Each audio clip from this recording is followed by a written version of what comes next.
Hello students, welcome again in this class. आज की class में हम आपके क्लास 10th में जो इम्पोर्टेंट डू एज डायरेक्टेड और फिल इन द ब्लैंक्स के सेट हैं, ठीक है ना, उनको का सॉल्व कर रहे हैं। आज का सेट नंबर 5 है और इससे पहले 4 सेट ऑलरेडी अपलोडेड हैं।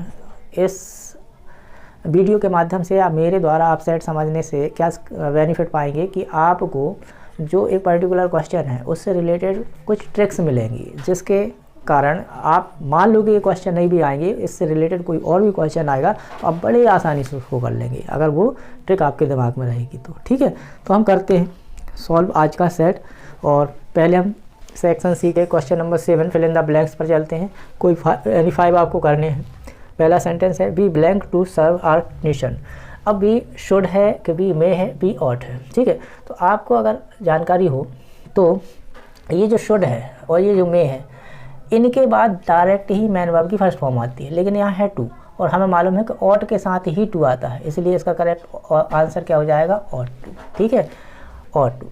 सेकंड में ये तो वही सेंटेंस है, मे आई कम इन द क्लासरूम सर, तो मे ही आप यूज़ करते हैं, इसका सही आंसर क्या हो जाएगा, may. They blank football in the evening.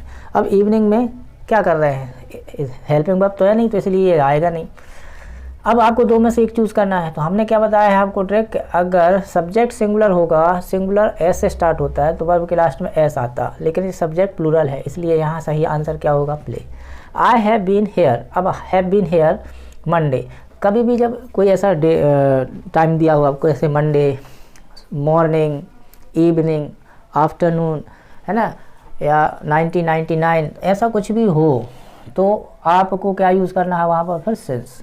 ठीक है, और अगर टाइम ऑफ पीरियड दिया है जैसे 2 आवर्स, 1 आवर्स, 2 डेज़, है ना, 10 ईयर्स, तो वहाँ पर फॉर का यूज़ करेंगे। ठीक है, तो यहाँ पर सही आंसर है since. I am not afraid, तो अफ्रेड के साथ हमेशा क्या आता है, हमने आपको बार बार बताया है, अफ्रेड हो गया और एक फॉन्ड हो गया, दूसरा मेड हो गया और एक डाई हो गया। ये वर्ड आपको याद ही रखने हैं, इनके बाद कोई भी ब्लैंक आएगा उसमें ऑफ का यूज़ करोगे। कौन वाले ऑफ का, ओ एफ वाले का। लुक बिफोर यू लीव, ये प्रोवर्ब ही है, ये पहले भी बता चुके हैं, तो इसके साथ हमेशा फिक्स क्या होता है, before you leave. He has blank 1 rupee note. तो अब इस 1 को आपको पढ़ना है, कैसे 1, ये तो हिंदी का व्यंजन से स्टार्ट हो रहा है, इसलिए यहाँ पे हम क्या फिल करेंगे, ए, भले ही वो इंग्लिश का स्वर से स्टार्ट हो रहा है। अब बात आई क्वेश्चन नंबर 8 आपके डू एज डायरेक्टेड की। तो जैसा कहा गया है, निर्देशित किया गया है, निर्देशित यहाँ पर किया जाता है, तो आपको ये बताना है। तो आपको इस जो गिवन सेंटेंस है दे डिड देयर वर्क, इसका नेगेटिव बनाना है। और यहाँ पर 3 वर्ड आपको याद रखना है, यहाँ डिड की जगह आपको डू या डज कुछ भी मिले, क्या याद रखना है, डिड यहाँ लिखा हुआ है डिड, डिड के प्लेस पर आपको कभी डू या डज भी मिले तब पर भी आपको करना है, सही है।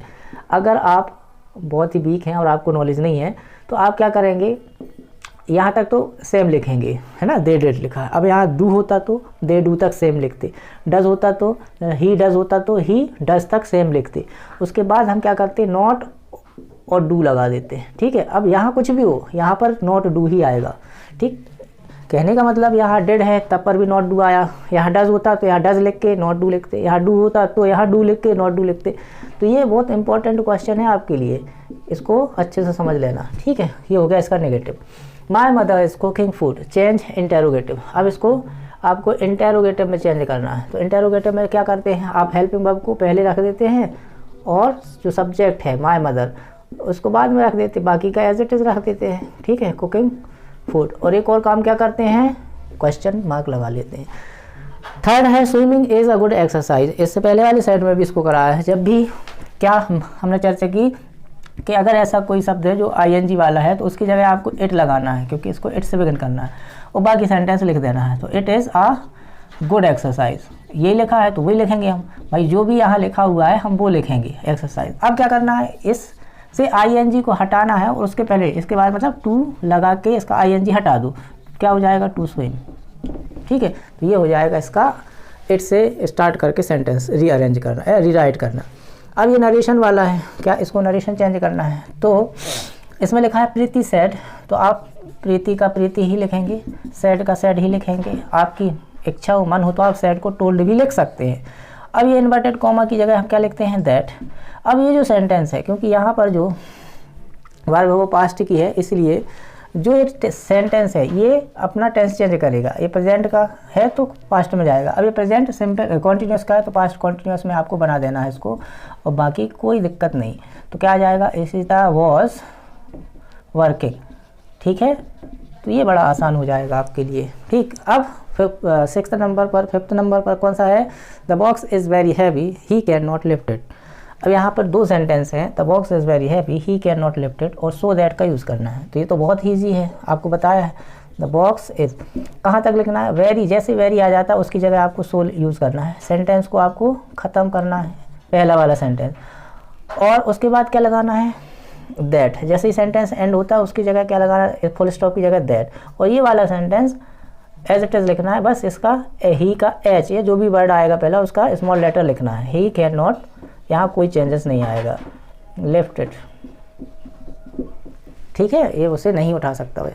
क्वेश्चन नंबर 6 की अगर हम बात करें तो if he takes a taxi, क्या है, if he takes a taxi he will reach the station on time.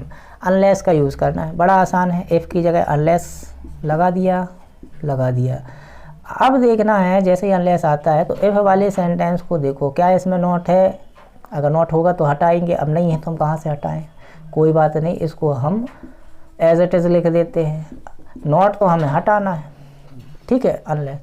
अब इसमें नॉट नहीं, आगे नॉट है क्या, अब आगे भी नॉट नहीं है, तब हम क्या करें, अगर अनलेस का यूज़ करते तो नॉट तो हटाते हैं, लेकिन यहाँ पर नॉट नहीं मिला, अगले सेंटेंस में भी नॉट नहीं मिला, तो हम अगले सेंटेंस में नॉट लगा देते हैं अगर नहीं मिलता। और अगर यहाँ नॉट होता तो उसको भी हटा देते, सेंटेंस लिख देते, लेकिन यहाँ पर भी नॉट नहीं मिला तो हमारी मजबूरी हुई कि हमने इसको लगा दिया और बाकी का सेंटेंस ज्यों का त्यों। स्टेशन ऑन टाइम, ओके, हो गया सेंटेंस कंप्लीट, राइट। और इसको अगर डिटेल में सीखना है ना आपको कि ऐसा क्यों हुआ क्या है, तो इसके लिए वीडियो जो है ना आपको चैनल पर अवेलेबल है, आप उसको देखें, ठीक, और अच्छे से सीखें।